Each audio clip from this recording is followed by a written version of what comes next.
Welcome to Duke Champions. Listen up. All you ever asked for is an opportunity. You got it today. Where else would you rather be than right here, right now? Yeah!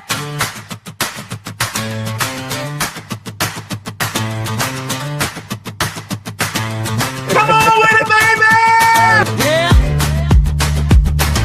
An uncontrolled outpouring of hip young people. Yeah.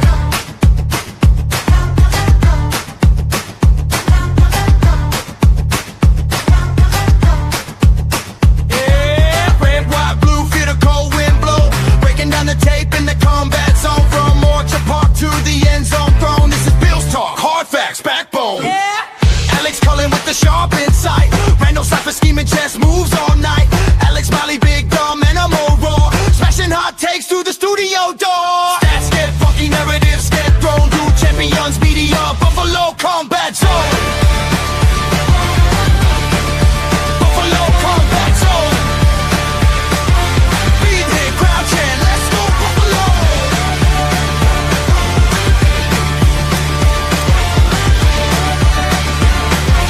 Be there, crowd chant, let's go Buffalo.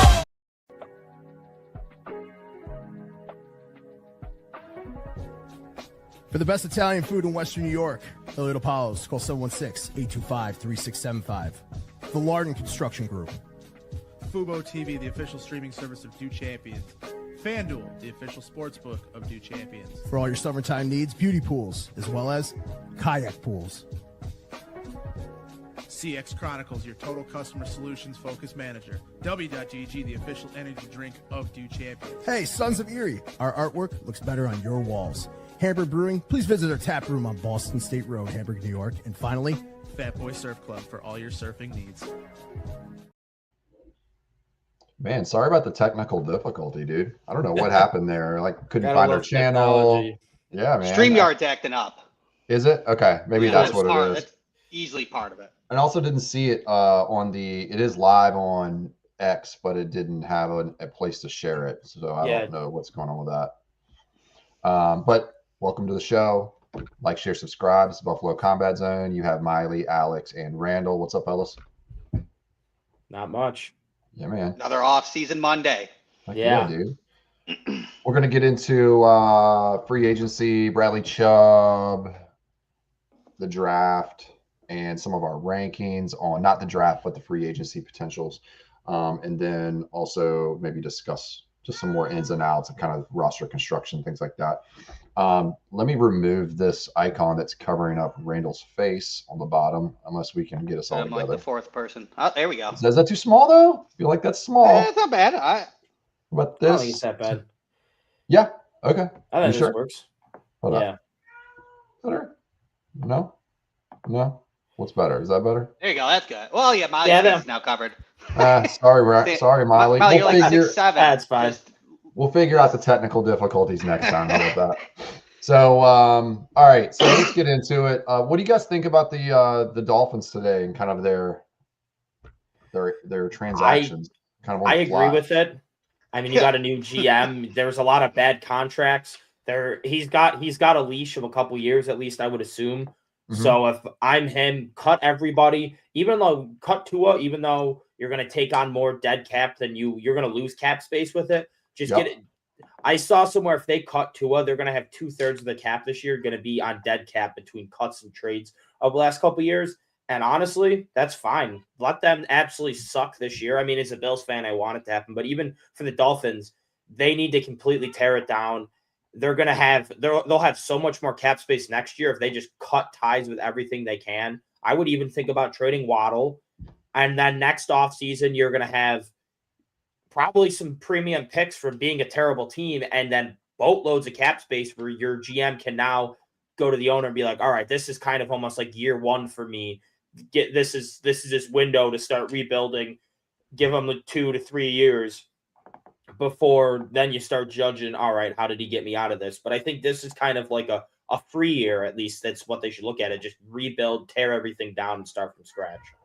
Did you see they got rid of James Daniels too, and Westbrook Akine? Yeah, they're cutting really? everyone. Yeah. I mean, everybody's talking about like Tua and how much you could save doing a post-June 1st cut.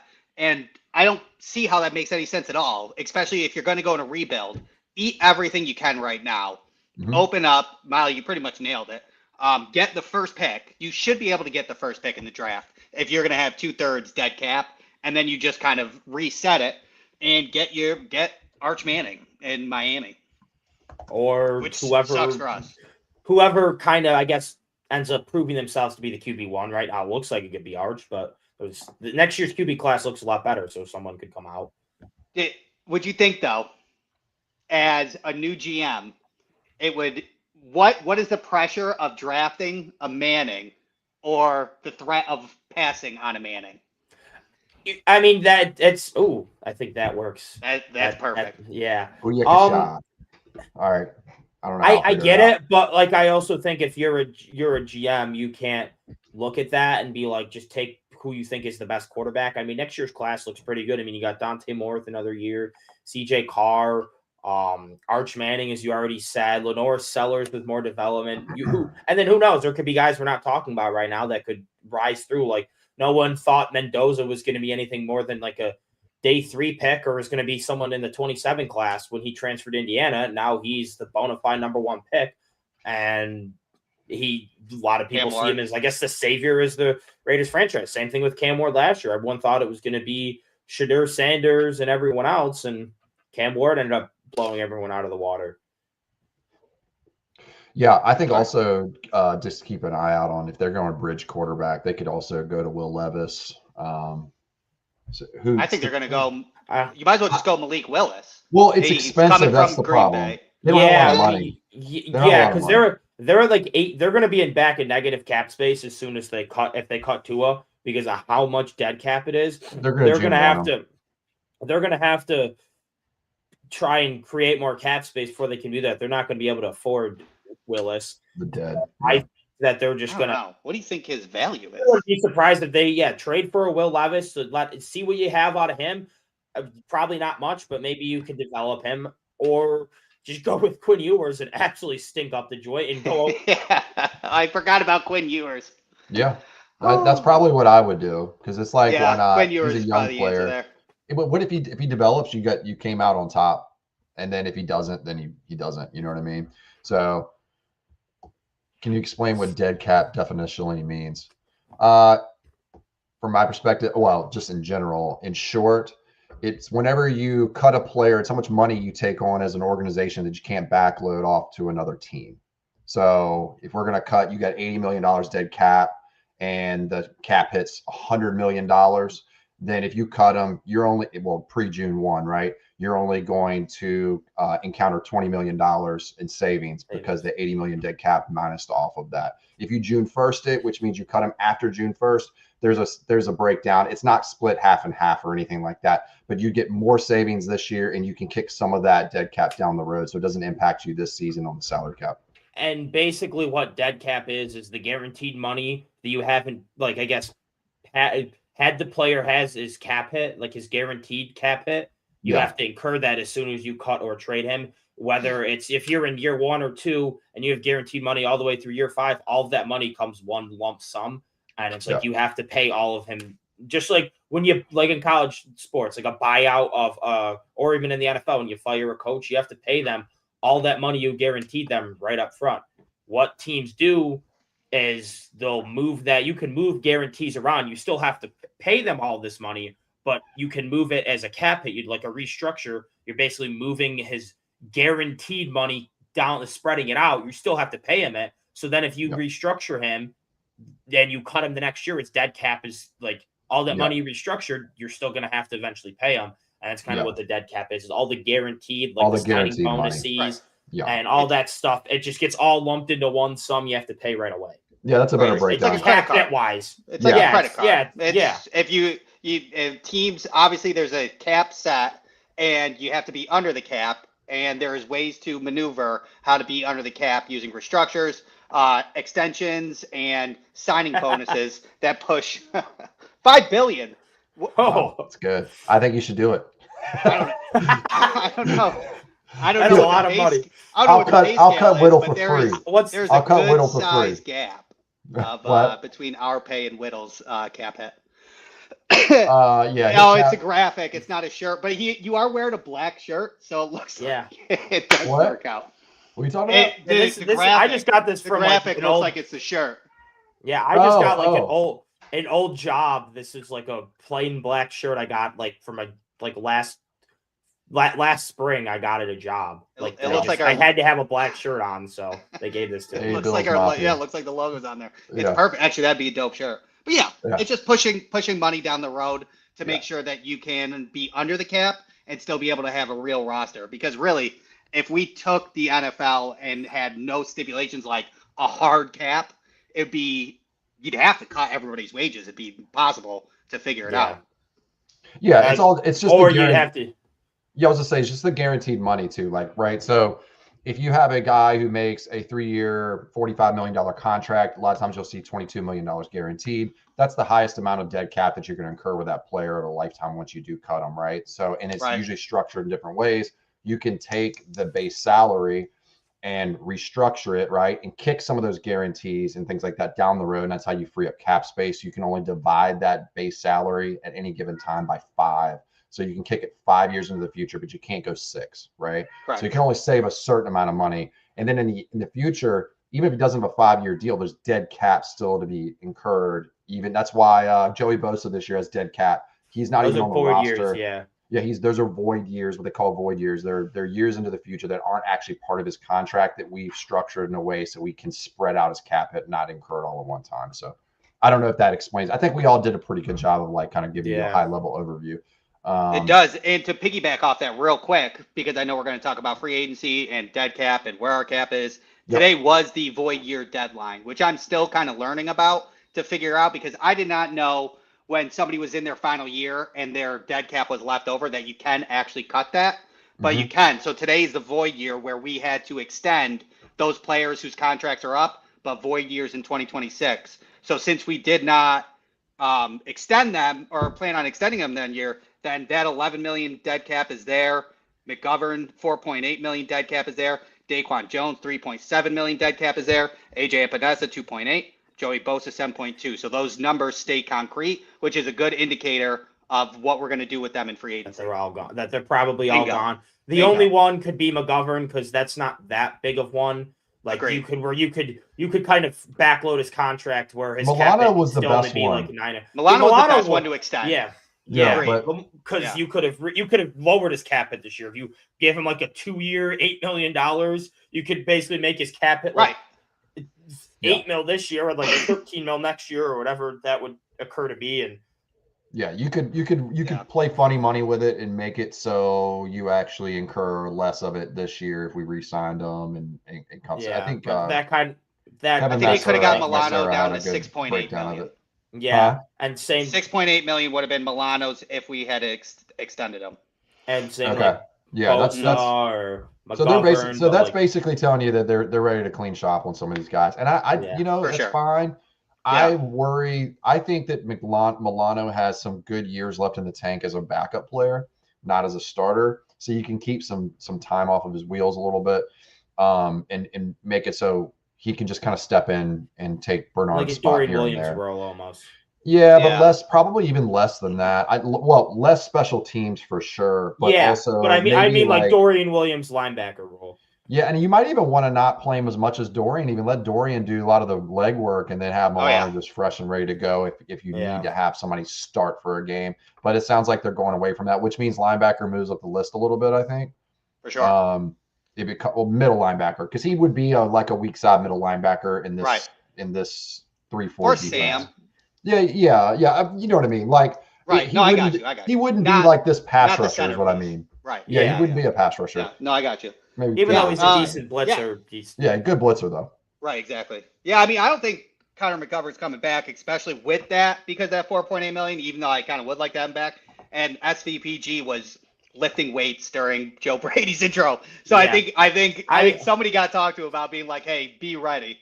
Yeah, Yeah. I think that they're kind of looking at we're gonna clean house and get these comp picks because like I bet you Bosa could get you a comp pick. McGovern and Edwards would definitely get you comp picks, and they could kind of like last year, like Philly, they let a lot of these guys walk. I mean, they were tighter against the cap, and they're going to have, I think they're probably going to have like 2/3 or like a third, a fourth, and a fifth. They're going to have a boatload of cap or comp picks in this draft to kind of make some moves.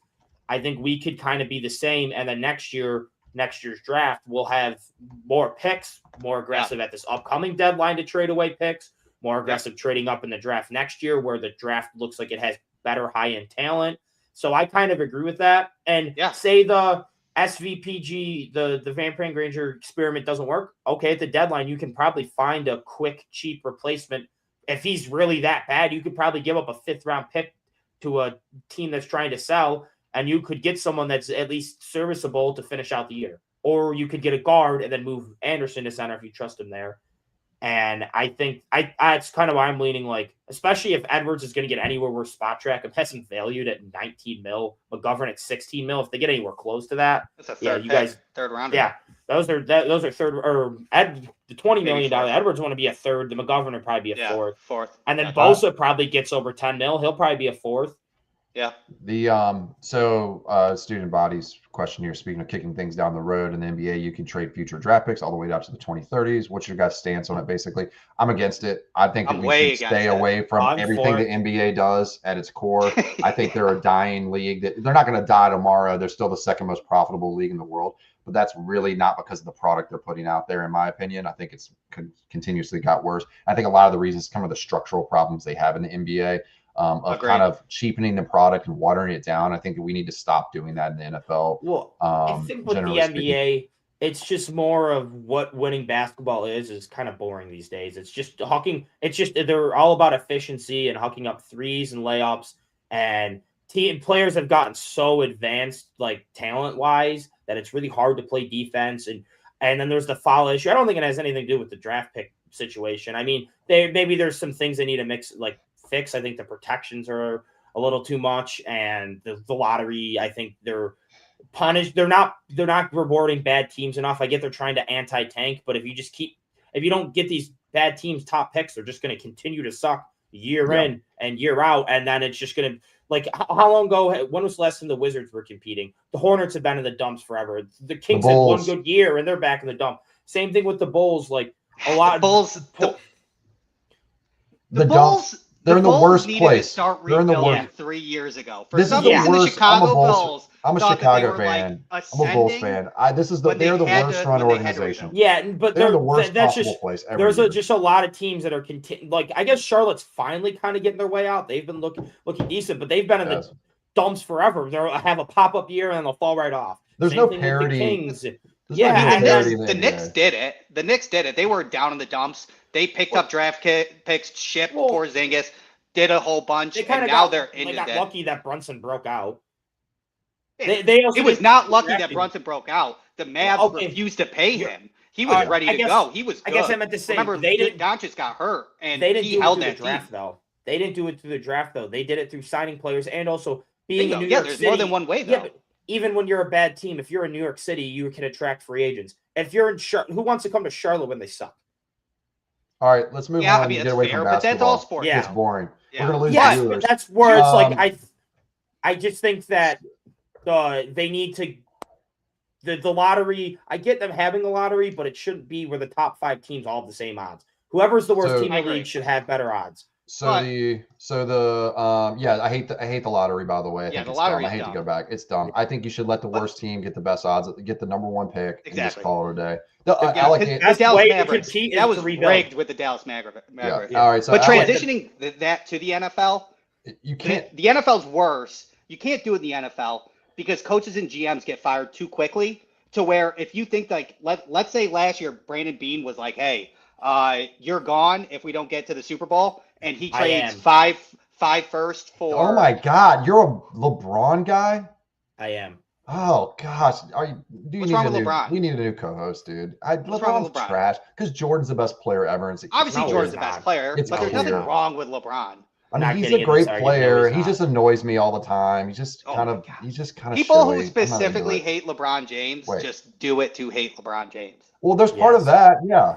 Yeah. I All right, see. hold on. I'm not getting the argument, but LeBron is LeBron my James goat, is a so political argument. Let's get in the comments. You can't convince him. LeBron's a choker. Let's get in the comments. LeBron's the goat. Hopefully, Alec Anderson contract gets done soon. This is a question I have. I want Alec back too.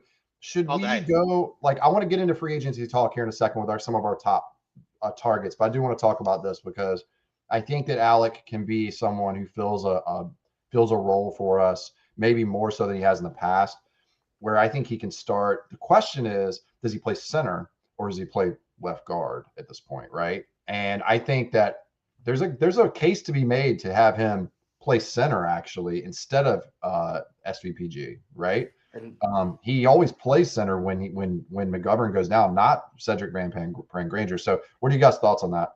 well, my thought is then who ends up playing guard? Either we'd have to Well, sign you got to someone. sign somebody that. Yeah, I'm trying. I guess I'm just trying to be cheap there, because Sure. we have so many defensive holes we want to fix. I'm kind of like my off-season vision is getting the wide receiver room to not be awful. I don't need it to be great. Yeah. I saw what Brandon Cooks was able to do at the end of the year. Just an upgrade over that. Just a little upgrade over that. Even Young a below, version. I'm fine with a below average wide receiver room. Just not long a as it's bottom just 3 to better. 5. If it's like a top, if it's like the 20th best room, that works for me. Yeah. But because we're not putting a whole lot of assets into the wide receiver, fix all of these lingering defensive needs we're having year in and year out. And then next year, maybe we won't have 5 or 6 needs. Like this year, we have so many different needs. We fill in free safety, middle linebacker, nose tackle, depth edge, and wide receiver depth all in this offseason. Then you're kind of going in maybe interior offensive line, defensive end, and like top end defensive end, top end wide receiver. Like that is it. And then with these comp picks we get for McGovern and Edwards leaving, we would have the ammo where we could trade up top 15 in the draft and really go after because next year's wide receiver and edge class project to be better as of right now. And we could really go and get one of those top end guys without really killing our depth because we filled it this year. All right. So, AO Bills fan says he thinks he can play center.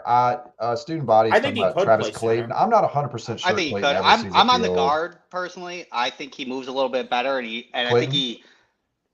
Alec. Yeah, I do. guard, I think that's reasonable. I don't care either way. I think that he could start.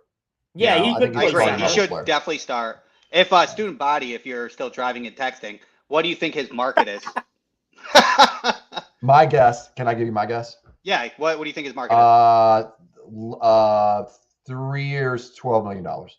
I was going to say Sounds- 2 years, 8. So Yeah. Same. And Yeah. that's the 2-year, $8 million deal, right? So you He's may a be getting restricted like free agent 7 too, right? 7.5 in guarantees. yeah.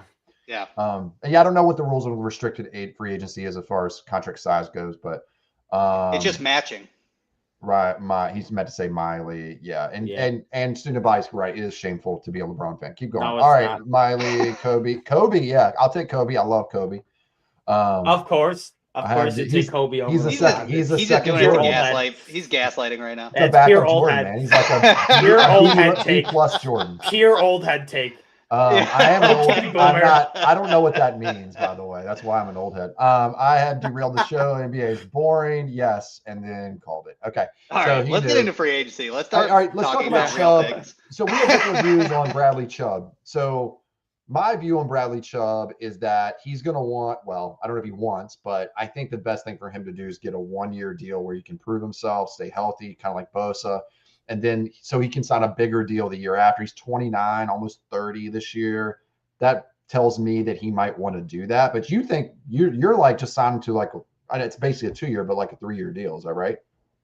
Yeah, I would like to have, with somebody like Bradley Chubb, I'd rather have maybe more control and leverage over his situation, but be able to mask it, like as we talked about behind the scenes. I think something like a 3-year 30, a 3-year 33 even, mass into a 2-year 18, 2-year 16 deal with 0 guaranteed in the 3rd year can at least give us an edge to evaluate him after 1 year and still have contractual rights to him. and then maybe he could be a trade partner if he doesn't work out, or you can cut him. If you do like his Bradley Chubb's Dolphins contract only had $9 million guaranteed out of the 45 or 48. Really? Yeah, I didn't really know, low. I never paid attention to really that. I low did not guaranteed. know that. Very low guaranteed. That's why I only had like 8 or 9 million guaranteed on a 33, because that's almost being generous, and then you lure him in with the 3-year and then go from there. So I would like to have more leverage and more control in 2027 to operate, especially with Jim Leonard as the new defensive coordinator, being able to give him the option. Okay. See, I would like that, but personally, with like the dead cap, I think Bradley Chubb's getting paid over like 20 mil by the Dolphins this year. Like, I think there's over a 20 mil dead cap by them cutting him. His guarantees must have been more then. I don't know. I swear, I saw someone saying he was getting paid over 20 mil by the Dolphins. Y'all talk. Yeah, and I'll look. but anyways, if that's true, I think he takes like a 1-year cheaper prove it deal with a good team where he can try and win and kind of show himself, and then enter next free agency, and that's where he would get a bigger like his last big contract. That's what I would assume he would do. He probably wants to win after him being in Denver while they sucked, and then he got traded to Miami, and they've been pretty mid/terrible since he's been there. Bet you he'd want to go to a team that wins. His total guarantees was actually 33. So it's 45, 50, 54, 3 years, 54 million. Total guaranteed 33 million. I'm not doing the change with it. I'm just telling you what I'm seeing. Yeah. Here. Now it might only be left $7 million in guarantees due to that might have been what that was might left. be that might be where you're getting the savings from, and that might be all that was left. I don't know. I think they pushed money. Tells me. Yeah, I thought they pushed money down the road. Like I thought that they had like restructured his deal to make money in the past, where that's why it was so high, even if that's only how much guarantee he had left or something. I don't know. D. Lowe says, can Terran be converted to a pure safety? No, he's not good enough in coverage. He's too slow. He's not good in coverage. He's not fluid enough in the hips to do that kind of thing. I think he's kind of very linear when he moves. He's a good tackler.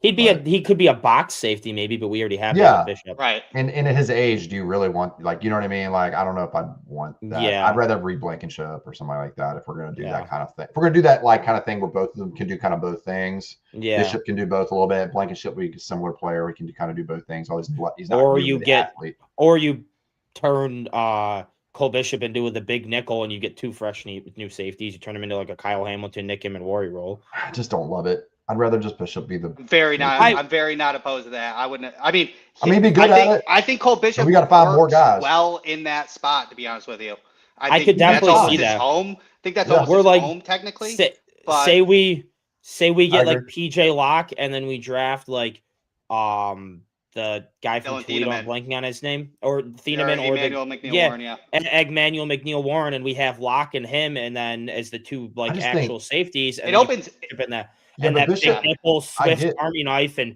that really unlocked Kyle Hamilton. You saw what it did with Nick M and Worry. I mean, it could have a similar effect on Bishop. It opens the safeties options. Kamari Ramsey. Keep going.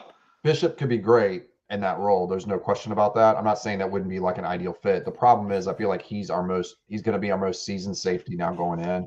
And I think that like taking him now and saying, hey, do this new role, which we think you'll have a higher upside eventually at it, which you may or may not be on the field a little less potentially, things like that. I just wonder like if we should, you know what I mean? I wouldn't say he'd be a little less, because I think like if you're only going to he would be like, if you only have two safeties on the field, he would be in more of a traditional safety role. But like in certain situations, like in maybe run downs where you want more linebackers, like you're running like a 3-3-5 when we have 3 linebacker or 4 linebackers on the field, then he would be in a traditional safety role. But if we go to nickel, then that's where he moves to the nickel. Yeah, I mean, if we have 2 safeties or I think he would still be a 2 safety. Like he would be on the field no matter what. I think like what they do with Kyle Hamilton is they just move him all around. When they only have 2 safeties on the field, he's still on the field. But when they go to nickel, he's their nickel guy. And I think that could work. And then that's why you get like a PJ Locke, because you would have 2 brand new safeties. So at least get someone that has been in Jim Leonard's system. Yeah. Okay. For sure. All right. So let's go into some of our free agent targets that we have. I've got a couple for each position that we need. What are y'all's? Do y'all have any like targets that you feel like are good fits and who you really like, who you'd be targeting? I think I guess maybe we should start with wide receiver. I feel like that's the most talked about. And I kind of have it in like 3 tiers. I have it the prized possession, not including trades. We're not doing trades, right? This is just free agency. Yeah, we could do trades another time, but the prized possession would be landing Alec Pierce. I think we land him. I think our wide receiver core instantly becomes good, and we don't have to worry about it too much in the draft. Maybe we draft like a day 3 developmental guy just to have someone. Then kind of like we miss out on the Pierce sweepstakes, go and get a decent guy, and then a day 2 wide receiver, and kind of like run it like that, where just increase the depth a whole lot. The top end talent really doesn't include. That would be either getting Romeo Doubs or Rashid Shaheed. I would personally go with Shaheed because of his deep threat and special teams upside. I think you have him as your punt returner, and then him and Ray Davis as kick returners would be pretty nice. And then you have Shaheed as that deep threat who I think has developed enough as a wide receiver. He's not only a deep threat, he's just an elite deep threat. Like he can offer you some besides that, not a whole lot. Dobbs offers you more outside of that, but I think fit wise, Shaheed would work, but I wouldn't hate Dobbs. I think either work. And then I think if you miss out on them, then you really have to look wide receiver heavy in the draft, but you still want to bring back a veteran, re-sign Brandon Cooks and go and get a Casey Conception, an Omar Cooper, maybe even trade up for one of the top 3. That's where it's like, all right, we miss and free it. We can't run it back like this. We have to go and get a big name guy. And personally, that's the situation I want to happen the least. I want to get someone in free agency. I think I've kind of landed on I'd get Dobbs or Shaheed and then go day 2 wide receiver. Get like a Surratt or a Ted Hurst or a Brandon Coleman or Omar Cooper Jr. Omar. I think Omar Cooper might end up being like he might work his way into the first round. I've heard a lot of hype on him. Maybe. I know Chris Brazel. Like I know you don't like him that much, but like no, I'm coming around. I'm coming around on Brazel actually. I'm kind of just throwing like names out there that could be day 2, and then it's like, all right, now we know we can get decent production out of Shaheed or Dobbs. We know we can get decent production out of Shakir, and it's like, all right, hopefully this day 2 wide receiver or Coleman kind of gives us something. And then Palmer gives us something. It's like this should be at least the deepest wide receiving core we've had. I get we've been saying that for years, but I think it would be, and I think it would be more versatile than we've thought in years past. And granted, if we do this, we would probably be looking at a big name wide receiver next year, probably trade up in the draft for the guy. But this kind of puts a bandage on the room where we can then focus on more defensive heavy, so we can get a defense that will get a stop in the playoffs. So we don't have to score 30 points every time to even have a chance to win. Yeah, I mean, I definitely agree. I think Romeo Doubs basically just takes Curtis Samuel's role, which is kind of perfect at that point. Yeah. But I agree with all of those. I mean, I'm not going to echo exactly what you kind of said at that point. But we do need to get our heads out of the sand unless we completely be so bad next year that Jeremiah Smith is not an option. Jeremiah Smith will probably be the first positional player past quarterbacks that get drafted. He might be quarterbacks. There's a legit chance he could be quarterback. There's a legit chance he could be the first overall pick.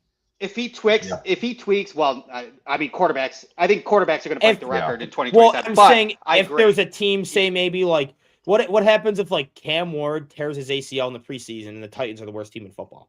They could potentially just be like, I don't care what offer you give us. Let's get the best wide receiver prospects since Megatron number 2 and pair him with Cam. Because it's all about positional value. It's number 2 pick. You look at that number 1 pick in the 2027 draft. It's a quarterback. You trade back to what you think will be the first.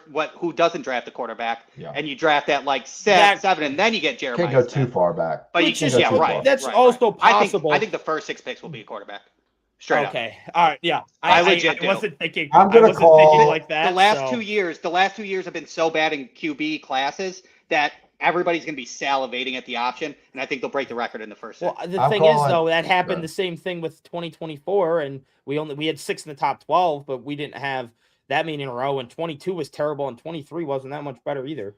I'm calling shenanigans on it. I think we do this a lot. Not saying that next year's class isn't great; it's going to be good, but I think that there are a lot of like Sellers was supposed to be this elite top 5 level pick this year. He decided to go back to school. And somebody's going to take him top 5 because he's Anthony Richardson without the injuries. And that's what people are going to buy in. Like Listen, the No, I NFL agree is with that. not as smart as we all think, right? Yeah. Like, Well, like they desperation just kicks get in. feeded into measurements, RAS, and ceiling, and then they don't develop kids. So they'll So- still take sellers.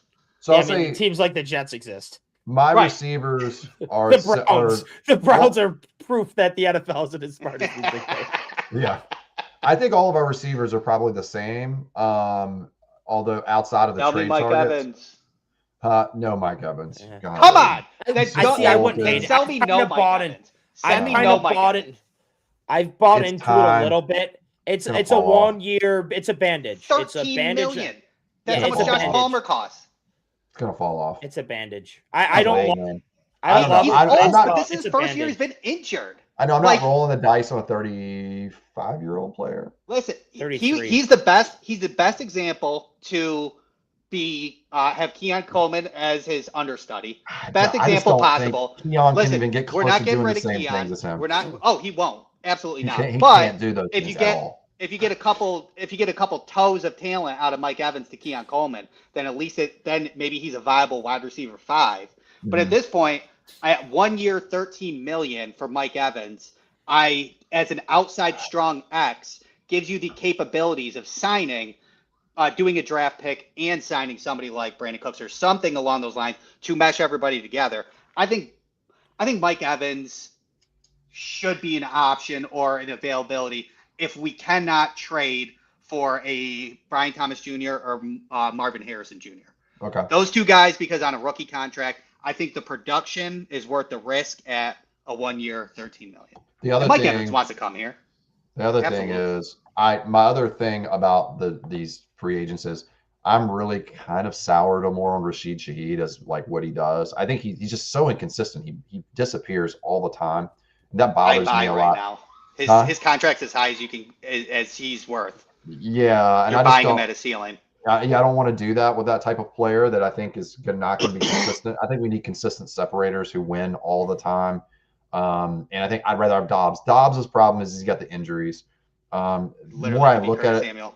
yeah, and the more I look at it, the more I think they're going to lean towards a trade. Yeah.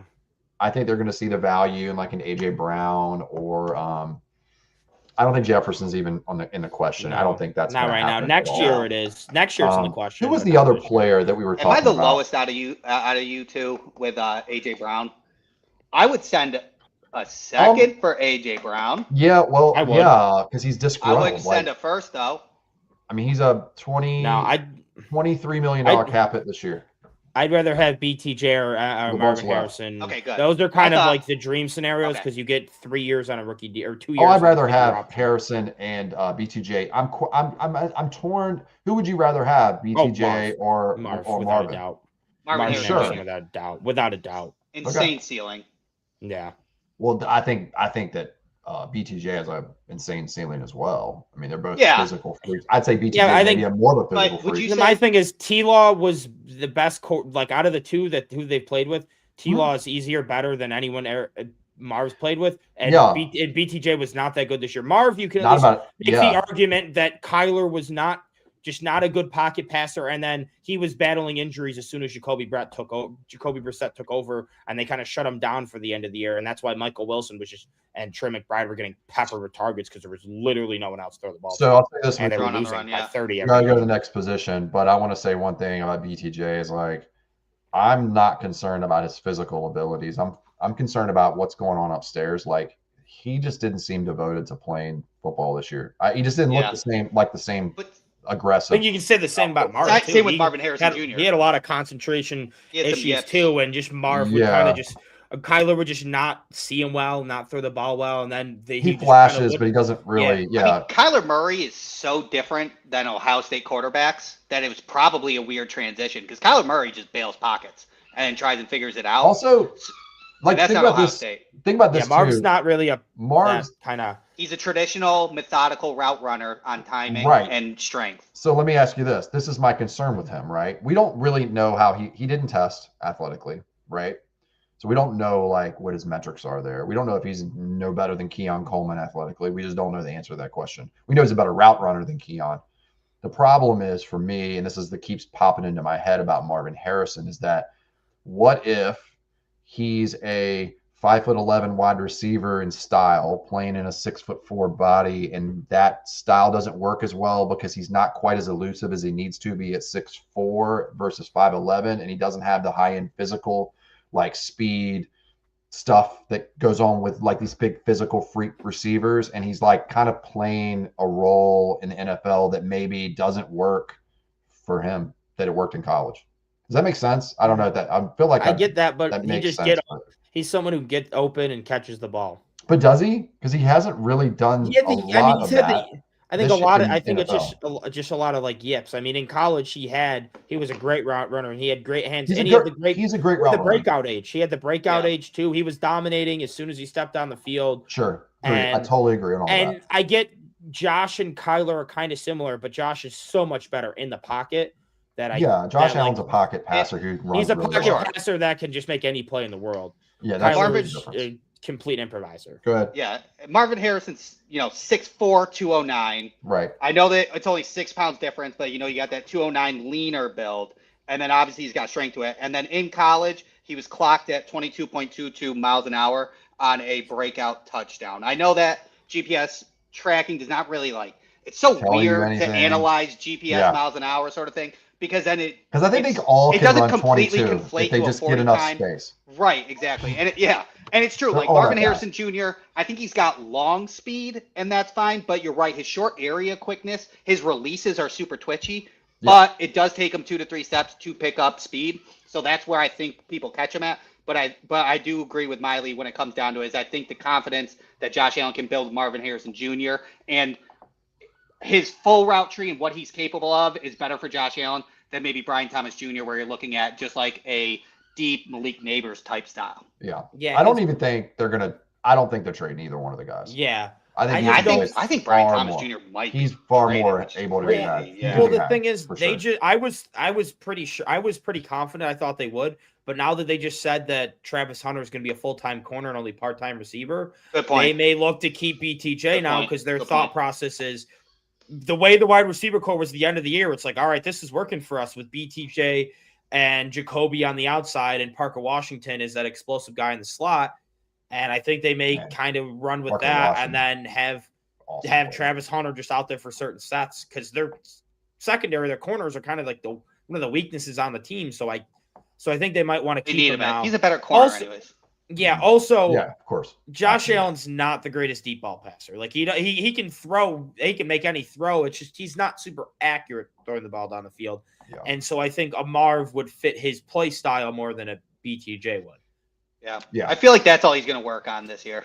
Remember that's all he 2020, kind of he was deficient awesome at. at it. Remember 2020, Yeah, Brazil like, can't get throw back- deep, and then 2020 is the best deep ball, maybe the best deep ball thrower in the NFL. I think remember during the I think summer- part of it is like getting used to your receivers, and we've had so much turmoil. It's kind of hard And to do it's- that. It's what you But- do to I least don't know. too. As a quarterback, Yeah. you Yeah. throw I think deep it's- to I think it's least. both. It's the last thing you work Right. on, honestly. Like he's For like, I have a sure. huge arm. I need to work on these other things. They're more important. They're more high volume.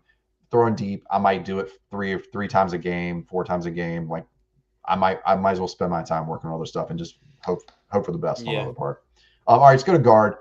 I have a couple names here. I just have 3. And I don't think any of them been re-signed by their current team or anything. But Wyatt Teller is available.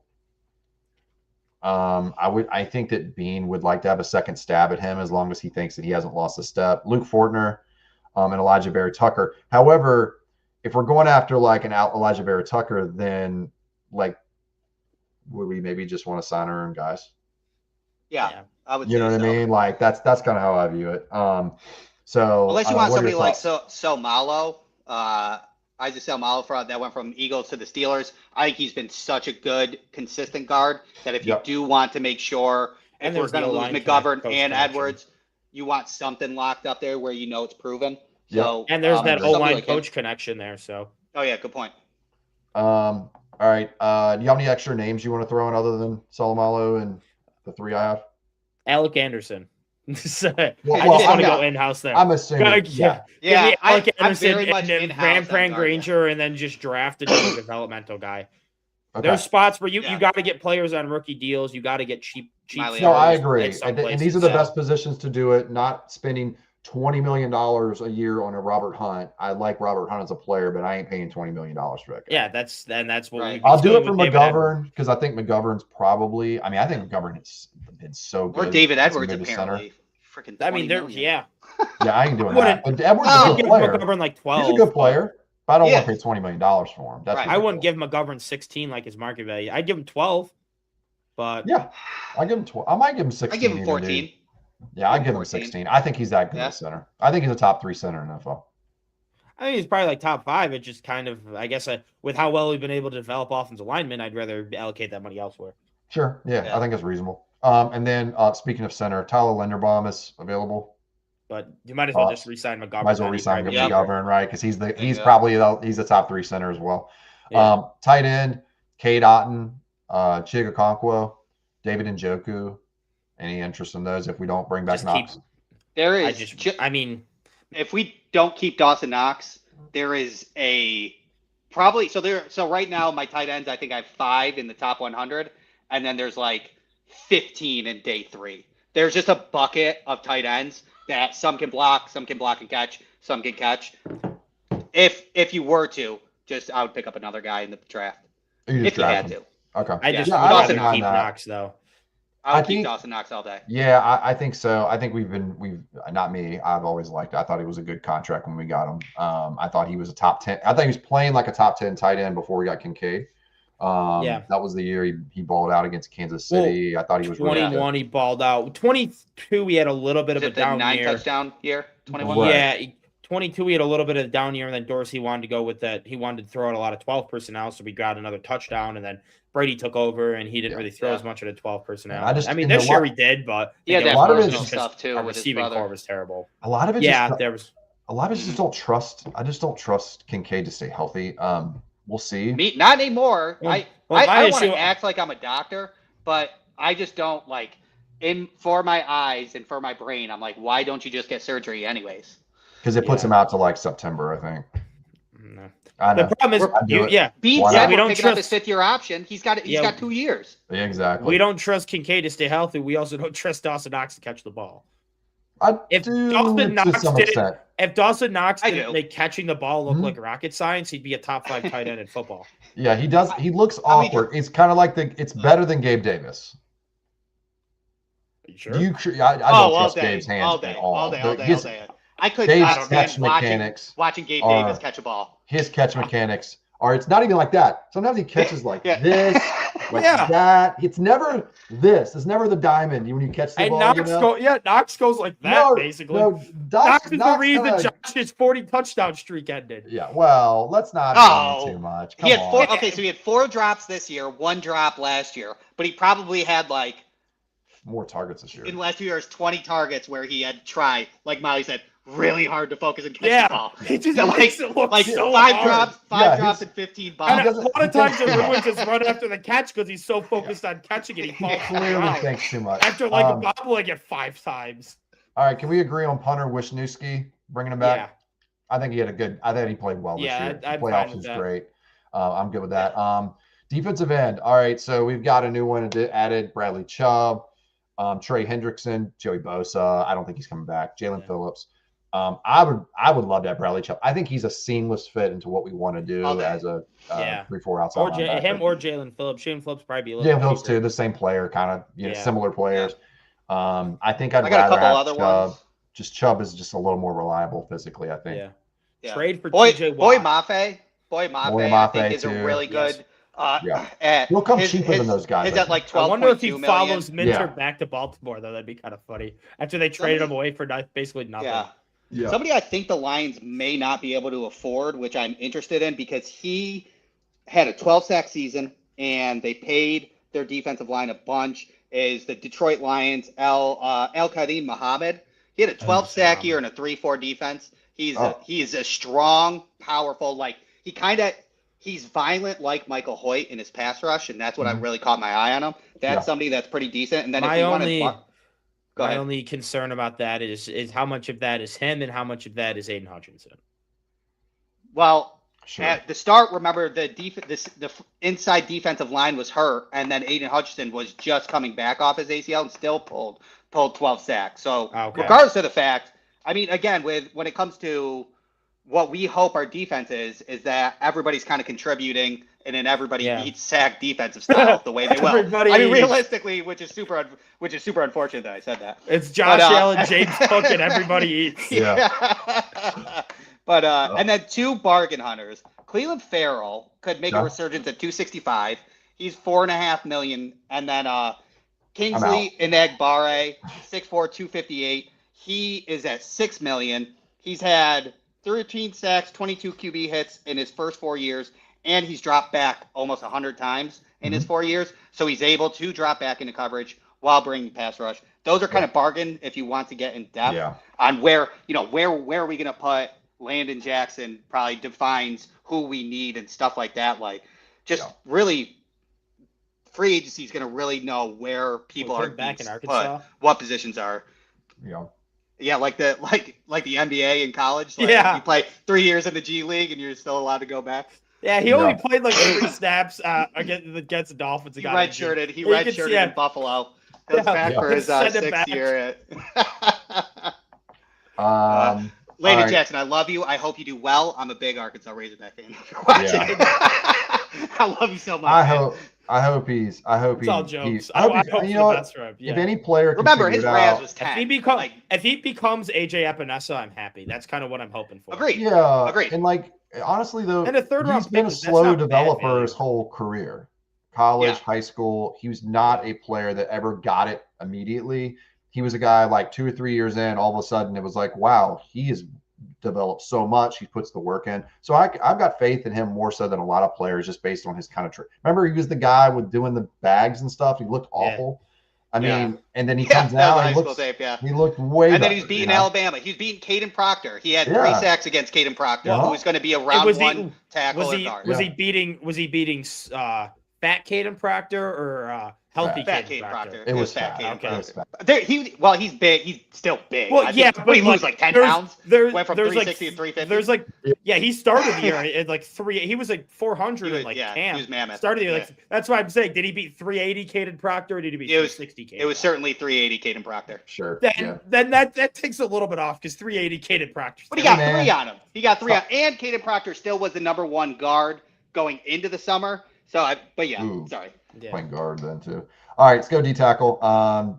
DJ Reader, Sebastian Joseph Day, Andrew Billings, Kyrus Tonga. Those are some of the ones I had listed. Year 3 in a row of asking for Sebastian Joseph Day. Yeah. Maybe now Sean McDermott.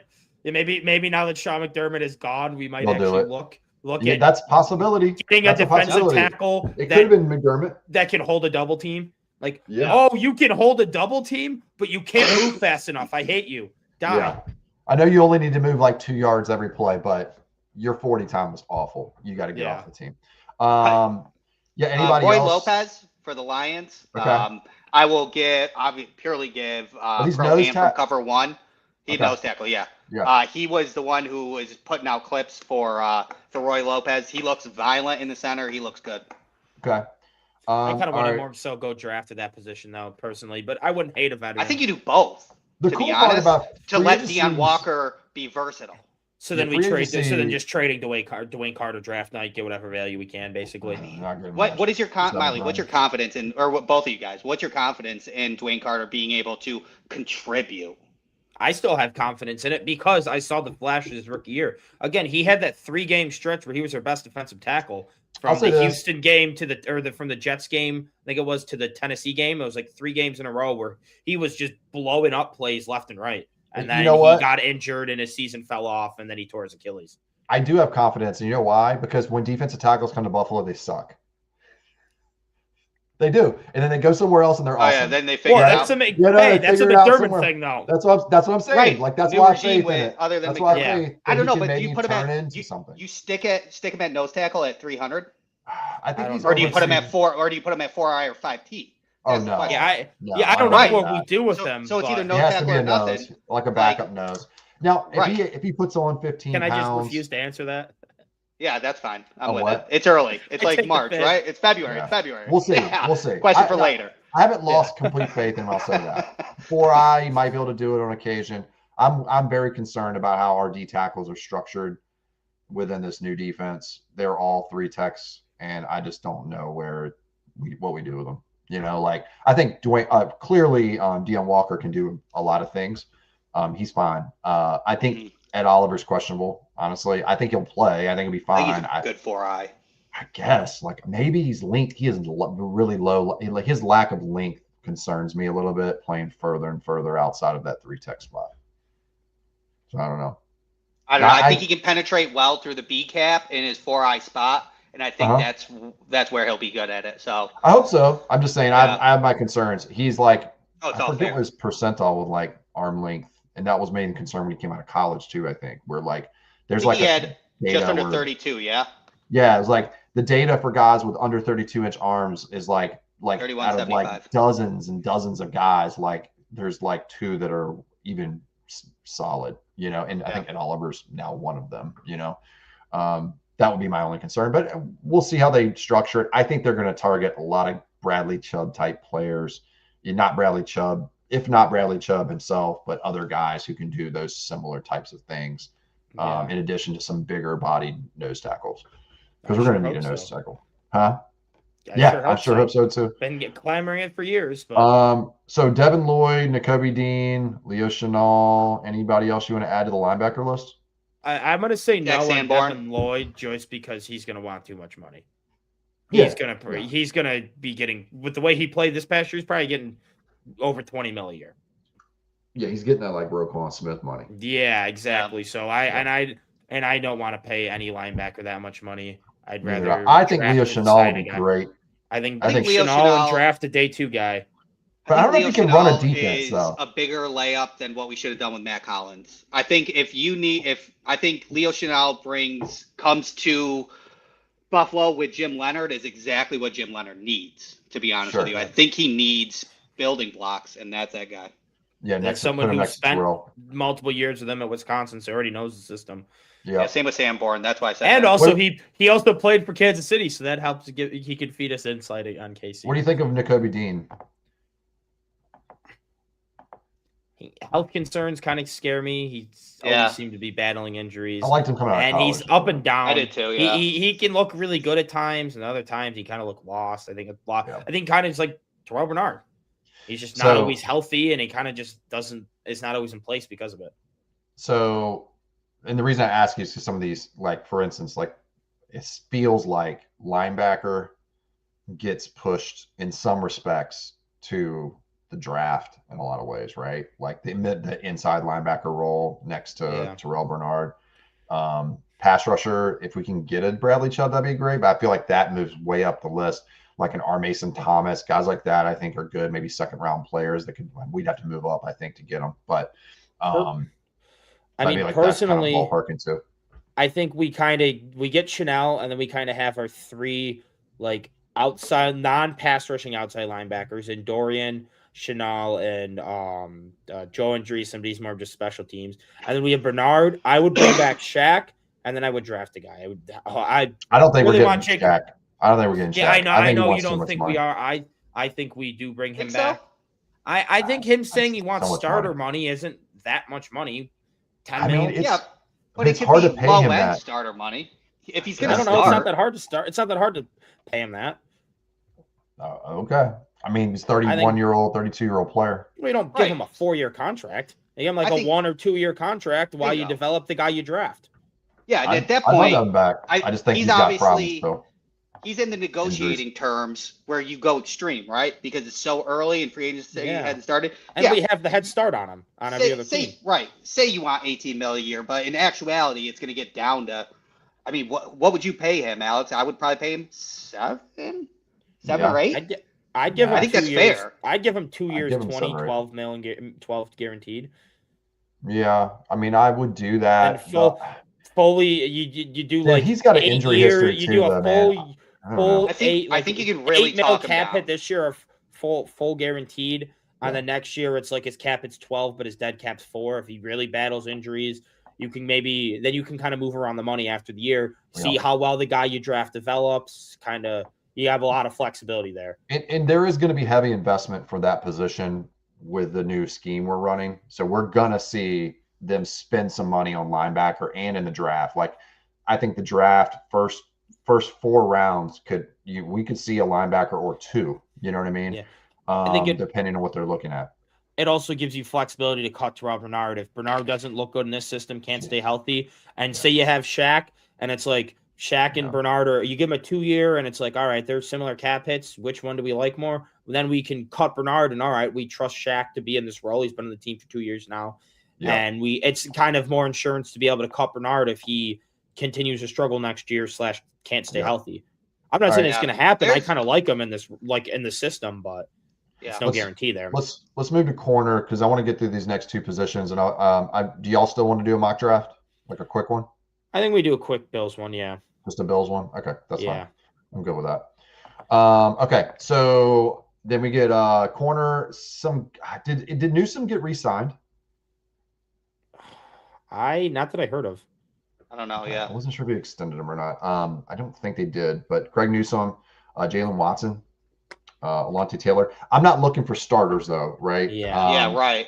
I'm looking for some depth because we really have like 2 guys. You know what I mean? And then hope Dorian. Who's holding out for Dorian? Okay. I am kind of holding out for Dorian. It seems like the pattern of the social media and what he's doing seems as though that he will try and make it go. So that looked rough. After the surgery, I saw that. I was like, he ain't playing for 2029. He's in a neck brace. I mean, how are you gonna diagnose him with a neck brace? He obviously had to wear a neck brace. I'm a doctor. It's not illegal. It's not illegal for me to say that, right? I don't know. He looks. No, I agree. Your unprofessional opinion is that he's not playing. WebMD works. At Google. Why do we need a doctor? Eye doctor does a pretty good job, and he's pretty concerned about those neck injuries because he was pretty spot on with Micah Hyde's transfer. But the question would be, Micah Hyde had some injuries, some concussions in his history, and then he was 31 versus a Dorian Strong who was rookie in the year, and then getting his surgery now. Mm-hmm. But obviously, being a contact sport is the most terrifying thing to him. I think it almost goes up to the doctor is not going to tell him he can't play, but he's going to advise the risks of playing. Right. Yeah. I just realized we did all these positions. We were just trying to focus on 2. Sorry. Kind of let it go. I just kind of rolled. All right, last thing. Reed Blankenship. These are safeties. Ronnie Hickman, Alohi Gilman, Cam Curl, Tony Adams, and then PJ Locke. My favorite, honestly, is Alohi Gilman out of this group. I was going to say I like Gilman a lot. Gilman's my favorite. I think he's the best player of that group. If you just put him in a vacuum, right? I know Blankenship played pretty well for Philly, and Locke is a reserve. I think player. He might just be too expensive. Blankenship might have played himself out of a price. I'm not trying to go Gilman's $7 million. Gilman's a hired gun his whole career, basically. So just let him be a hired gun for us, and then maybe we sign him long term next year. We have a little bit more cash, but that's kind of how I vibe those guys. I don't know. Is anybody else you can think of?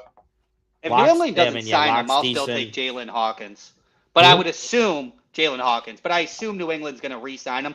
But the question would be is what they do in their department. Like Craig Woodson out of Cal was not much of a strong safety. He was more of a free safety, while Jalen Hawkins is basically that. So if you end up filling the strong safety side to put Craig Woodson back into his free safety role, maybe Jalen Hawkins will walk so he can have a starting role at that point. That'd probably be the only option, but New England's got so much money to spend other than having to extend a lot of really good draft picks, a la Christian Gonzalez is going to have to be the number one corner paid. So, he's going to get $35 million a year.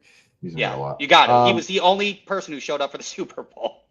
Do you guys want to, like I said, do you want to do just a Bills one, or do y'all want to do a first round mock? I think we'll just do a Bills one tonight. We did a first round last time. Okay, cool. We'll do a full first round next week when we get to it too. Yeah. I like doing the full first round. I think people are more familiar with the names.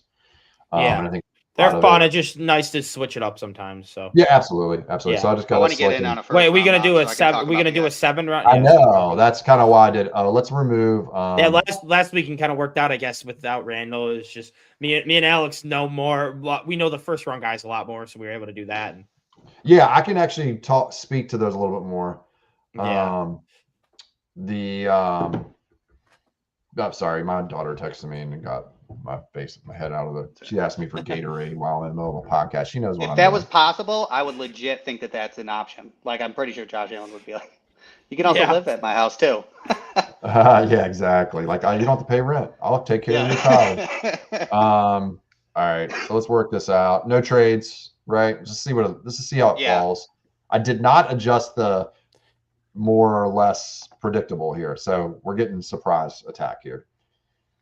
All right, so there's Randall's boy.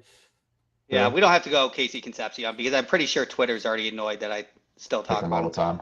Yeah. Yeah. Okay. Maybe Who else? I mean, TJ Parker is not a first rounder for me, but he really would fit in our system. But he'd be a trade back candidate. But he is like top tier for Jim Leonard's system. What about Lee Hunter? Seen him get. I love Lee Hunter. I am. Yeah, I mean, he's solid. Lee Hunter has surprisingly good ankle flexibility for the size that he is at 6'4", 325. So he anchors very well. He's there for your double teams. He's got violent hands, so he likes to stay clean. So if he goes for a rip or anything along those lines, he can penetrate. He had 2 sacks and 5 QB hits on the year. So I am overall a fan of him. I would take Lee Hunter. Yeah, I'll take him too. You forgot to highlight defensive lineman. Oh, I didn't do D tackle. I thought I did. I mean, if you want to just take Lee Hunter, you can just X out all of them. Would you rather have him over Parker, Massador, Mason Thomas? Like some of these edge rushers, I think have some high end upside that I think would fit really well if we were looking for a pass. I would put Mason Thomas above TJ Parker personally. And we got Valai, the Oklahoma coach. Mason Thomas has top 3 explosive first steps, and he's just a violent dude. In 2024, he didn't really know much technique. In 2025, he learned technique. He's a closer. He's just a dog when it comes down to it. I don't want Massador because he's 20. I don't either. He's too old. And he has injury history on top of being an older prospect. That's why I take him out of the first round. Yeah, and he's going to end up. He's 280 pounds too. He's a big boy. He's going to end up playing like 4-eye or 5 tech, and that's fine. But those guys are probably easier to find. Will. Yeah, because he can move inside a little bit. Yeah, that's easier to find than an elite first step pass rusher, which we haven't had since an old Von Miller. You know what I mean? Yeah, great. If we want to switch it, we could change it up. I mean, Mason? Yeah, I mean, when it comes down to it being drafted Rousseau at pick 30, obviously that was McDermott's, but Edge is definitely a possibility that they go, and they, all about draft prep is getting prepared for 20 different scenarios.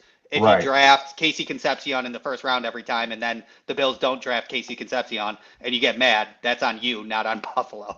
Yeah, and Anthony Hall. We know you'll get mad, Randall. I'll be exceptions sad. there. I'll be very sad. Yes. And Anthony Hill Jr., I think is too early, a little too early for him. I think he's a good player. I just don't know if I'd take him in like 26. I'd probably trade back here, honestly. Yeah, he's super stiff in coverage, but he's such a versatile piece. Yeah. All right, you want to do Mason Thomas to see how it goes? Yeah, let's do it. Let's do it. If we look at we can maybe get my favorite D tackle in the second round. Yeah. All right. Oh, he's already gone, isn't he? There's no he? way he was behind Dante. Okay, so here's a question: if Josiah Trotter is 100% going to be available, not saying he would be at pick 60, would we still value Mason Thomas at that level if we know we're going to get Trotter potentially? Does that make sense? Yeah, I don't think you can play that game though. Yeah, you can't play that game. I think Josiah Trotter, if he is available, would be the best possible pick at pick 60 personally. Over Mason Thomas, if that was like, if you knew both were going to be there? I would take if we could look into the future, I would skip on Mason Thomas to take Josiah Trotter at round 2, without a doubt. The dude throws blockers just to get a tackle for loss. He's violent. He hits gaps well. He has great closing speed, and he's 20 years old. And that's not to say that you have him ranked higher than Mason Thomas, right? You're just saying it's more valuable to get him at 60 than to get Mason at 26, because that's kind of how I view it as well. They're close, though. They're not far off, because I think there's a big group of pass rushers that are like, I have a lot of potential after the first two probably, right? That are all kind of similar in like the way that they can win. And there's some versatility there as well. So yeah, and real quick, that is why I would not take Denzel Boston in the first, because I view I view a 4th round X like Bryce Lance or somebody like Ted Hurst in the 3rd at more value than taking Denzel Boston as a 1st round. At 1. Right, exactly. It's an opportunity cost situation. Exactly. So who are the wide receivers available here? Yeah, let's see who's up. Oh, Surratt's Surratt. there. Zachary Branch, Scholar. I'm not a big Scholar Bell guy. I think it would be Surratt's probably the if only. Brazel's there, I would take. I actually been watching just to give my kudos to myself here. I went and looked at some more Brazel stuff, and I appreciate you. Yeah, I think I think I underestimated his release package. I think it's pretty good. I think he needs some work refinement, like the stem and things like that. But I think he's got a lot of versatility. I'm interested to see how he runs. I'd like to see him, because the thing with Tennessee that throws me off is like they run those weird, I don't even know what to call them, stacked wide receiver sets where they have one behind the other, and like it throws me off if I don't watch enough. It's kind of like Casey Conception. When you watch him play, everybody's like, well, he's a lot of slot, but he's not really. Like, he can do a lot of things, you know what I mean? But because he does so much of one thing, it throws you off from the other things he actually can do, because he just doesn't do them very often in that offense, Yeah. So I will say Brazel up.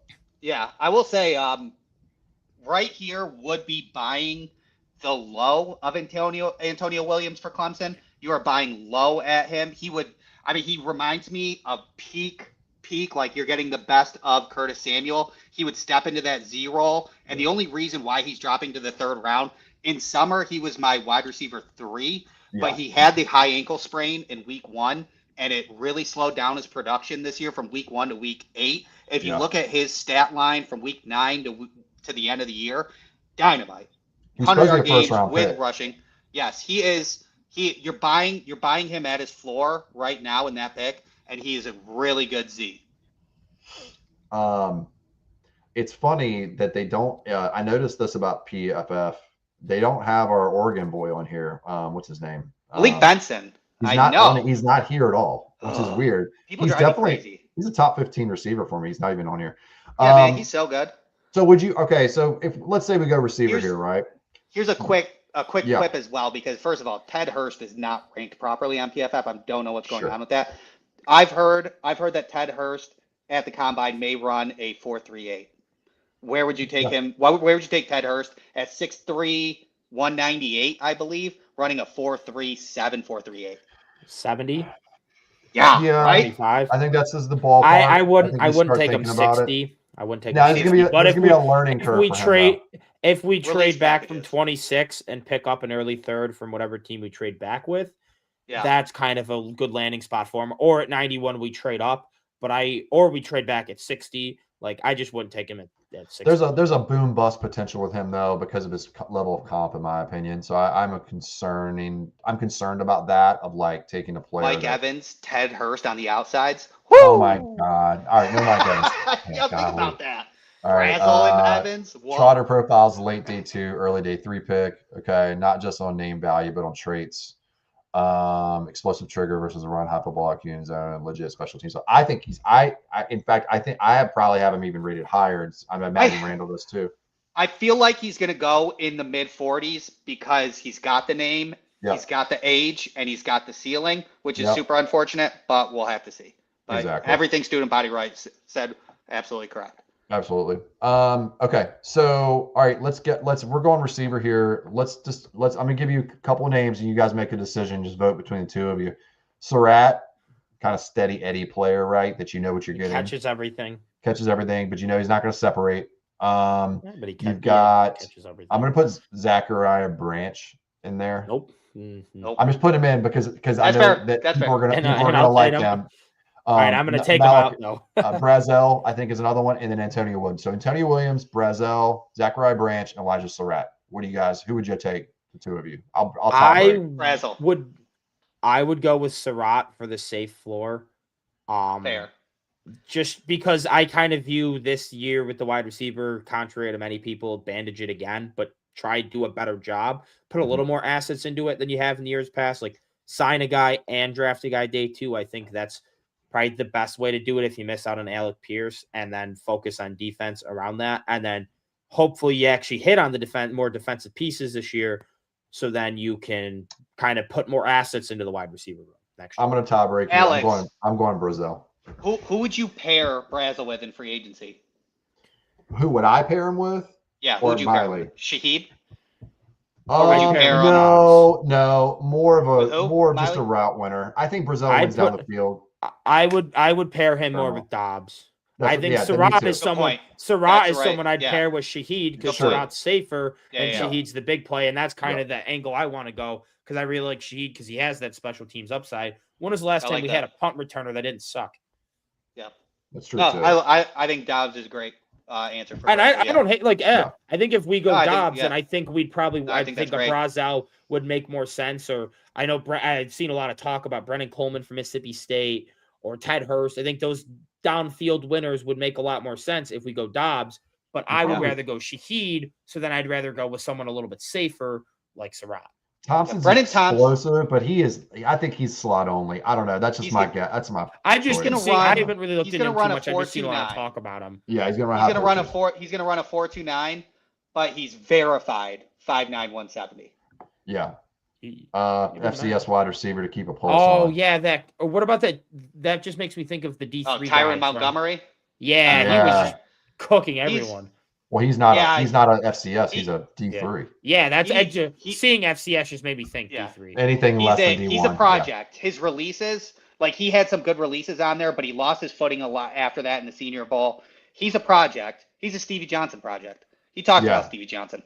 Hey, Junior if we got the next Bergen, Stevie Todd Johnson to FCS. pair with Josh Allen, Here's another one. Junior Bergen, Todd FCS record, 8 punt return touchdowns, elite vision, space, instant acceleration, and real slot flexibility. That's immediate There you special go. teams impact. 8 punt return touchdowns sold because I want a If you punt want returner. somebody, Montana. if you want somebody non-FCS, in like the 6th round, Colin Lacey from Louisville. He Okay. had 2 years. 2 years ago, he had 1 kick return for a touchdown, 2 punt return for a touchdown.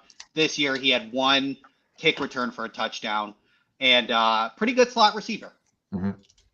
I would say so. This is what I'm going to go with Brazel on this pick, and this is why I think that Surratt, to me, I think we know what you're going to get, right? I think he's going to be Yeah. a solid player in the NFL. I don't think his ceiling is very high at all, but I think he'll be a fine wide receiver 3 probably on a team, low end wide receiver 4. I don't think there's any problem with that. I just think Brazel's got more just explosiveness upside. And you're in round 2. I think you want to take a swing a little bit on a guy with maybe some better athletic traits. That's why I Understandable. think so. And that's the only reason I think Zachariah Branch, who's very raw himself, would be even in the question there. I'm higher on him than a lot of people, and I get it though. He does do it like hitting 80% of his game is screen passes, so Yeah, it's all manufactured touches. they're all many, but he's good at it. And I think we can teach the route running to a guy who is that elusive and that fast and things like that. All right. Here could be Yeah, we're- looking to Kyle Lewis. So Kyle Lewis is 222 pounds soaking wet. So if in that we linebacker could use him as role, the I'd big nickel. use him as a nickel. Yeah, I was Which gonna say. Yeah, Yeah, he is I a was gonna say. ball hawking nickel in my mind. But Jacob Rodriguez is there. Never mind. You want to look at I think interior I lines love right me some here. Jacob Rodriguez. Some players that just have it. They just make plays. I don't care about the measurables or the athleticism. All He just has a knack for the ball and just makes plays.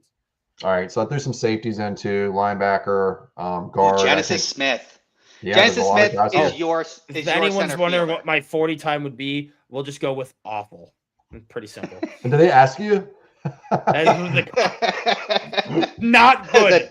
In your you got prime. the frame. You got the frame for it. We just got to put you in the lab. What about your prime, Miley? What do you think in your prime? Would you be? I never had top end speed. I was more of an endurance guy. I was never super athletic. I won in What sports would you, more Randall? based on What would you run 40? flexibility and IQ In my than I prime? did with athleticism. Yeah, because you're how tall are you? 5'8", you said. Yeah. So and you're a lean guy. What was Yeah. your speed looking like in high school? It was fast. I played left mid when I played soccer because I could like weak side explode and run. I think I could probably run like a 4.55, but it's like 4.50 like is so fast. Like everybody It's really needs to fast. kind of like think about your 40 time and then maybe So I went push it back a little bit, right? 7 Yeah. years ago, I went to the Tennessee Titans, the primetime Tennessee Titans Buffalo Bills game. I was, mind you, maybe 8 years ago. I think I was 30. I ran a half marathon there. I was hammed, and I Yeah. ran a 5:10 when they had like the time testing. That Yeah. was pretty Faster impressive than for 30-year-old me. Yeah, that's It's really faster than impressive. I think I've ever run. Yeah, absolutely. I didn't Good- make good it to thing the my landing main- thing. I scraped my whole side because I couldn't. I lost all my momentum and Yeah. just face Keep in mind, in high school, we used, back when I was in school, we didn't have electronic things, so we had hand time watches. But I was in like the 4.8 range in high school I as never well. hit under 5. But- That's for sure. But you got to realize how fast. Like I went to DJ Coles went to high school with me. He played at Virginia Tech, and then he went to the combine, had a short stint, I think, in the NFL as well. He played high school at my school, and I remember watching him play, and he just ran like a gazelle past everyone every single game. He played running back in high school, actually played receiver at Virginia Tech and in Philly.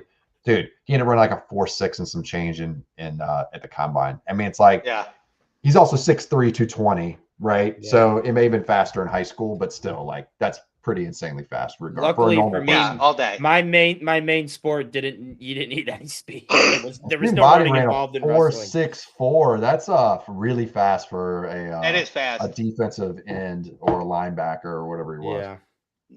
Don't wonder why he got some Whatever calls. it was. I think he was a D end, right? Yeah, right. Yeah, I keep thinking Yeah, linebacker for some reason. I don't know why. That's really Okay. fast for that. I believe since we took Josiah Trotter, is that we should probably We didn't take draft Josiah. Genesis. No, we didn't. We took R. Mason Thomas. Wait, and who are we Brazel. taking the second? Brazel. Brazel. Oh, we did. Oh, Did you want to double up on end? No. Okay. I was going to say Genesis Smith here because Genesis Smith has the best range in this class. He can play center field. He's got a great back pedal. He's got fluid hips. He can literally close in on anything. You stick him in center field as a free safety that he can operate out of there.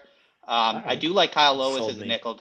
Jacob Rodriguez is somebody. This is hard. This is probably the hardest pick that we're going to have, to be honest with you, because I love Bud Clark. Bud Clark's would be a home run hitter. scenario where if this was like our board, this would be a scenario I'd maybe trade down a little bit to try and get a little bit deeper day 3. Not trade down a whole I lot, almost agree. but you would trade down from like 91 to like 98 or 99 or something, Get like and a then fifth. and you move like one of your 7th into a 5th, or you just pick up a 5th.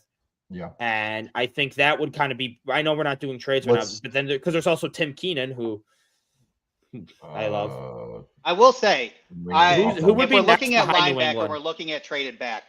Like Torrey if you go York, to like teams to trade with, those are the teams interested. Who's the next interested? Pick 100, Jacksonville, and then Chicago, which we have a history of trading with at 129. Chicago's That's pretty at far back. 100. 129 Chicago for 100. Chicago. that's way too far. What? No, okay, I That's meant after our Jacksonville. fourth. Oh, why aren't y'all seeing Jacksonville's this on at- the screen right now? That's weird. Yeah. What is Jackson at 100? You said. I'm doing a drop down right in front of you. You're not seeing it. It's real. Oh wait, Yeah. is that maybe why? Okay, so Jacksonville has 100, and then I would- Chicago's 129. But I wouldn't go back that far. I don't know. I would go back to 100. Okay. I would do 100 and 124 for 91 and 220. Yeah, I mean, I Yeah. agree when it comes down to that with rounds 1 and 2. I mean, I think in 3, I think the way that this draft is going to end up is there's a lot of scheme specific guys and a lot of building foundational. Antonio Williams is still there. So when yeah, there you go. So when Crazy. people are drafting, I think like if anybody that scouts that's out there, when you create your board, this is going to end up having like my board's going to be so wrong because teams will eye 2 or 3 guys while other teams eye 2 or 3 different guys. It's very scheme specific and foundational to where Yeah. I think projections are going to be all over the place. Yeah. So I think trading personally- backs almost could be a good thing if somebody's willing to trade up. I think a lot of teams are not going to be willing to trade up to your spot because they think they can get their guy at their spot. Yeah, I in my heart of hearts, I kind of think this is going to be more similar to the 2024 class where we do trade back. I just think that we have a lot of we're going to go into free agency and get some guys, but I think we just have a lot of defensive holes that need to be filled, a lot of holes in general. And I mean, we do have draft picks, but we don't have we don't have great draft picks.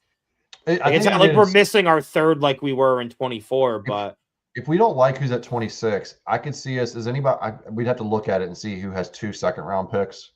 I wouldn't mind moving back for 2 seconds if it's like for instance, moving from 26 Jets. to like 45 and 56, like whoever, The right? Jets- Like it had to be far back to get that out. I know of the first. Jets have 2 seconds. I don't know who else. They have theirs it in had to be somebody like Dallas. that. If they really like some, like Tide Simpson Falls, something like that. I think all we right, go so Genesis Smith here. you want to go safety, guard, linebacker. That's what I've filtered for here. Man, I think I will. linebacker's I lost now. think Genesis Smith. Out of all the guys we really listen. like, Genesis Smith's like the kind of one that. Yeah, fell out Tori of the York is a very good linebacker. He is 5'10", 231. So he's like short and stocky, but the dude's a baller. He has 2 sacks, 4 QB hits. He only has a 10% missed tackle rate with 44 defensive stops and almost 80 tackles. I mean, he's a dog. He's kind of like the R. Mason Thomas of linebackers, where he just uses athleticism to win in 2024, learned technique and pre-snap IQ, and really ended up going into becoming a good linebacker instead of just an athletic one. Mhm. Torian York is my linebacker 6 overall. So would you take him over Genesis Smith though? Here, I think Genesis. Well, depends on who's left, I guess. Right. We still got Right. some When it comes to safeties.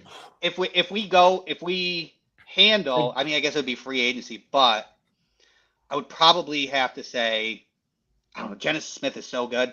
I think I would have to go Genesis Smith.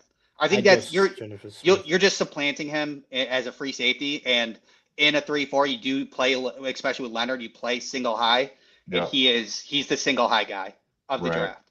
Okay, let's do Genesis. All right, we're gonna have another pick here shortly. Tim Keenan was drafted. Oh, York fell. Man, I'm a big Torian York fan. We do need a line. We haven't taken a linebacker yet. We haven't taken one. And we have I'd go Torian York all 126. day. Yeah. Wait, let's This see is if the good. rankings are jacked up, though, by the way. There may be another guy here that we're just missing out on. Well, we do No. have 126 also. So yeah, let's just take York and then figure out who we want. I'm just Aiden making Fisher's sure there wasn't another like a nickel linebacker guy. ranked below him or whatever. I think we should look at corner, D tackle, interior, and D tackle. I think that's maybe you'll get your beloved. Oh, shit, here we go. D line, and then interior line. Yeah, all right, that works. All right, now we're getting to the level where probably Miley and I are running out of names. Yeah. So what are your thoughts here? Let's see. I mean, Julian Neal is a great outside cornerback that could be depth and versatility. He's a heavy hitter in tackling. He's basically somebody, I think he's 6'2", 202, so he's stocky. So if you could put him at nickel, and he'd be very good in the nickel spot. I'm surprised he'd still be here, 208. Downhill hitter, but also very good in coverage. He plays outside, but you can definitely put him in the nickel spot. He would be a great Taron Johnson replacement, especially at this point. Okay. I'm down for that. Grayson Halton's a 3. Grayson Halton's a 3 tech, so he's out.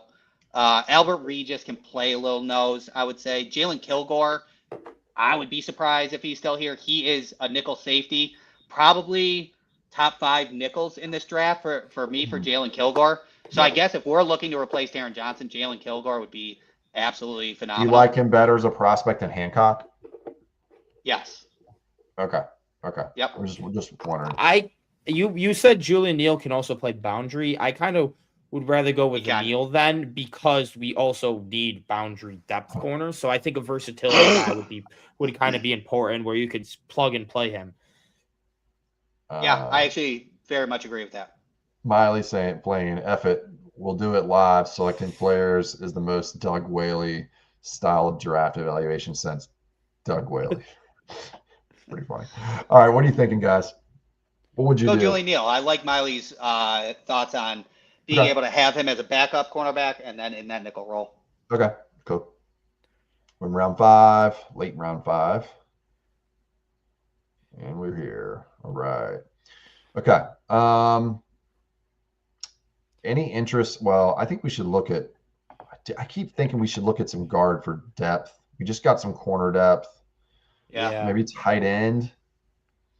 I contemplate running back in some ways. What about tackle? No. Yeah, I know. Well, there's a lot. If you go down like Nolan Rucci, could probably play guard. I guess that's the only way you Like- go tackle is draft the tackle Right, to exactly. play guard. If you're pushing them inside, Sure. go through tight ends. As I talked about the gigantic bucket. Yeah. Miles Kitzelman. Yeah. Jaden Roberts. Tanner Tanner Koziel. Koziel. Daquan Wright, I think, is 6'5", 260, I believe. He is a big dude who can block and catch. He's pretty solid. John Michael Gillenborg's been getting 2-year hype over at Wyoming. He's very solid. Oscar Delp is another Wyoming. one. Consistent. I think 3 years in Georgia as a starter, and still kept the job, even though he brought that guy from Stanford that I can't remember that did not end up doing well. Yep. But Oscar Delp is a two-way tight end. Okay. So are you thinking that I don't think they're going to lean into the blocking only tight end again, right? So they're probably going to want somebody who can do like a Dawson Knox clone ish. Who do you think of this tight end group? Daquan Wright. Daquan Wright. Okay, cool. Yep. Let's do them. Because I think that they're going to look for some archetypes, especially if Knox doesn't come back. Now, if Knox gets re-signed, that's a nothing burger. We're not drafting tight end. You know what I mean? For sure. That's kind of how I about it. Let's go kicker here. I always do kicker with my last pick every We just have to. because Every time. Every We have time. to look at it though. I think it's that's real. because that's I real. think you give Bass at least competition, For sure. and then either Bass beats him out and there's no skin off your back for pick 228, whatever that you cut pick 228 pretty often. But I'll put if he receiver does in end there up beating him out, or at least plays like the same level, then you cut Bass and you get a couple mil for in-season moves. So let's see. I probably shouldn't have done this. Actually, we're going to draft a kicker. I just want to get rid of all these though. I will speak fully into consistently because he's Arkansas. Fernando Carmona played They left have guard 3 kickers and 4 for punters. played left guard for his final year, but played left tackle for his first 3. He was decent he was good at left tackle. He knows that he had to play guard, so he moved in. So if you were to draft Fernando Carmona in the late day 3 as a backup guard, but with left tackle experience, you have really good depth, like another Alec Anderson in the versatility role that you could have in there. So you're kind of getting 2 players for one because he played 3 years of left tackle and only 1 year of guard, but you keep him at guard. Yeah, I don't mind that at all, especially if we're going to move Alec to a starting role. Now, the kick. Do you even like the kickers that you saw just now? I mean, they're probably all. I didn't see them. Hold on, just to make sure that they're probably all down here. Yeah, here they're all back to back here, pretty much. Will Farron, he was the first one up, by the way. Drew Stevens. I don't know how much reps you've done on kickers. So Iowa does kick a lot of field goals. So yeah, Drew Stevens kicks a lot. Iowa does kick a lot of field goals because Iowa doesn't move the ball very much. And there's no stats here. So I know that I know Svada, and he was I think a 90% hitter in 2024, and I think he took a small dip after that. Sure. Yeah, Jack Stonehouse I think is the most coveted punter.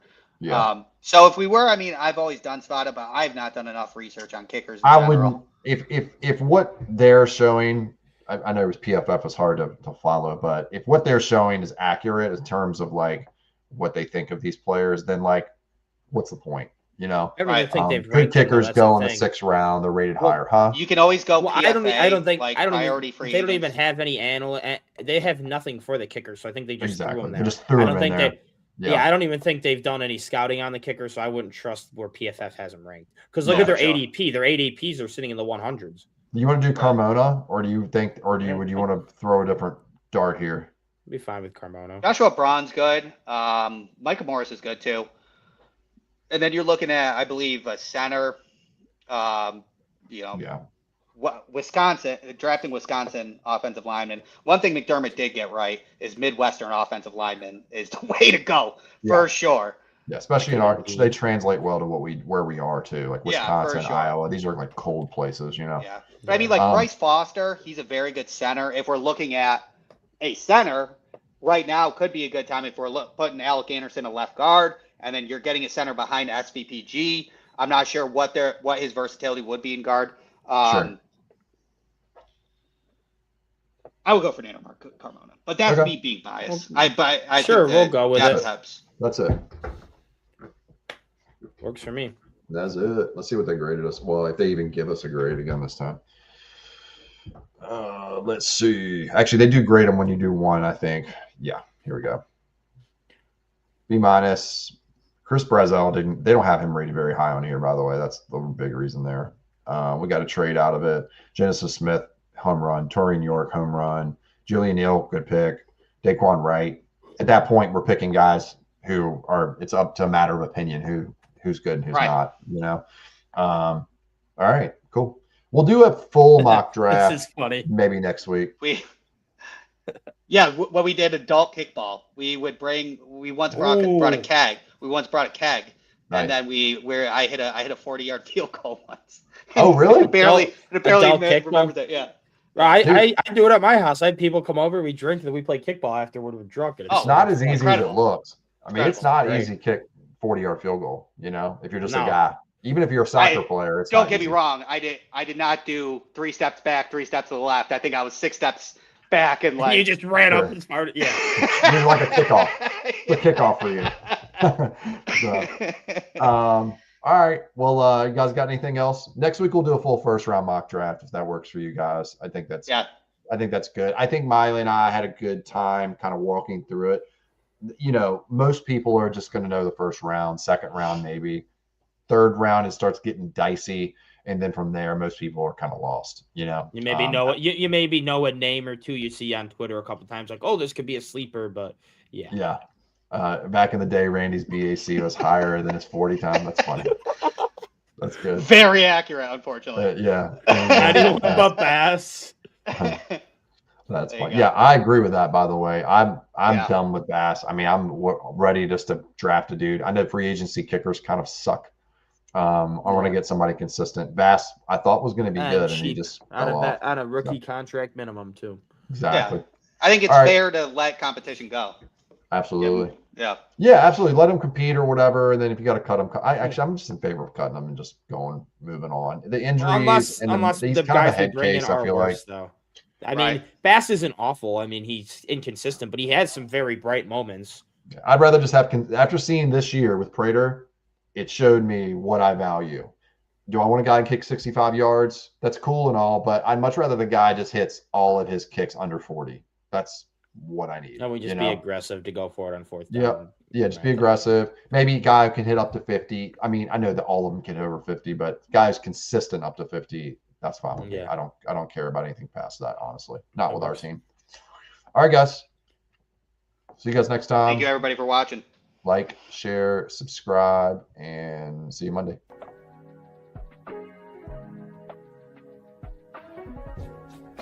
For the best Italian food in Western New York, Elliot Apollos, call 716-825-3675. The Lardon Construction Group. Fubo TV, the official streaming service of Do Champions. FanDuel, the official sportsbook of Do Champions. For all your summertime needs, beauty pools, as well as kayak pools. CX Chronicles, your total customer solutions focused manager. W.GG, the official energy drink of Do Champions. Hey, Sons of Erie, our artwork looks better on your walls. Hamburg Brewing, please visit our tap room on Boston State Road, Hamburg, New York. And finally, Fat Boy Surf Club for all your surfing needs.